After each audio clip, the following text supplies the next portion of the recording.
Welcome, guys. Thank you for joining in with the continuous learning series. I appreciate you for taking the time out to learn something new. Today, we're going to cover ETFs, okay?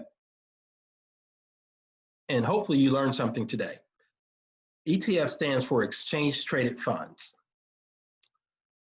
Today, a lot of investors or a growing number of investors are using these to further diversify their portfolios. Just to give you a quick definition of an ETF, it's a basket of securities and the shares of that basket is sold on the exchange, right?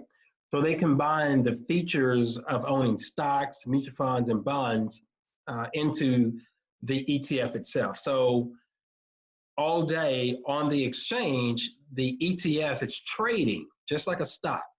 But it's not one stock, it's a combination, okay? And that's what we're gonna kind of dive a little bit deeper into today. Now, the first thing I wanna cover are the advantages and disadvantages of ETFs. The first advantage is it's a potential tax efficiencies, okay? Low expense ratios. They trade throughout the day, which means you have the benefit of a moving price of these things daily. There are no minimums to get started with ETFs, and they can be sold short, and bought on margin. Now, some people have margin accounts. If you're an options trader, you have a margin account. If you're a short seller on the market, you can short ETFs just like you can stocks. I will do another presentation on short selling as well. When I say there are no minimums, hey, there are no minimums. You can get out there and buy an ETF with where you are. You don't have to have an exorbitant amount of money to be able to do that. Now, disadvantage, I'm going to give you both sides. Now, there are some brokerage commissions, maybe very low, but there are still commissions. Capital gains are occasionally distributed. You may say, hey, what's the problem with that? Well, when you make money, they give you cash. And when they're giving you cash, you don't have that money invested in the security itself. So sometimes people look at cash as a disadvantage because remember, we want this money to work, okay? And the flexibility, because they're flexible, it may encourage you to trade in and out of ETFs. That could be a disadvantage if you don't know what you're doing. So we want to put that on the side of the disadvantages. A lot of times, I suggest buy and hold, okay, if you're buying the right things. Okay, types of ETFs. Now you're going to have, I'm going to cover a couple types, diversified passive equity, as well as a niche passive ETF. Now the diversified passive equity ETF, they're designed pretty much to mirror the benchmark set forth by the S&P 500, Dow Jones Industrial. Let me just bring this down to you. Clear. The Dow Jones Industrial Average will move. A lot of times when you look at the price, when you look at the market, you'll see the Dow Jones Industrial Average is up 200 points a day, 300 points a day. Well, remember, when they're doing that, they're taking a certain number of stocks and stocks that they're putting in the Dow Jones Industrial, and they're looking at to see how well are those stocks doing for the day. If those stocks are doing well, they say the Dow is up 500 points a day or down 300 points a day. They're only considering the stocks that are in the average itself. Normally, those stocks are a barometer of the overall economy. Same thing with the S&P 500. They'll look to say, how well is S&P 500 is doing today? If the S&P 500 is up 5%, they say, hey, the market's up 5%. In actuality, they're taking a big average of the top 500 stocks and letting you know where those stocks are. I did those two explanations to let you know that ETFs are created in that fashion as well, right? They can create an ETF out there with equities to match the markets. In other words, if the market goes up 1%, they say, hey, we're going to create an ETF that will probably go up 1% with the market or with the Dow Jones Industrial Average. So it's a more conservative approach to investing. But if you're in a great ETF and it's giving you a solid gain on a regular basis, it's going to give you some solid, give you a solid investment tool to use, okay? Niche passive ETFs. These things are these are ETFs that are specialized in one particular part of the market itself. Let's say if you have an ETF in energy or in let's say pharmaceuticals or in, any industry out there. You can create it, you can buy an ETF in that area. Think about COVID-19. Think about buying an ETF in the medical area, right? You kind of see where I'm going.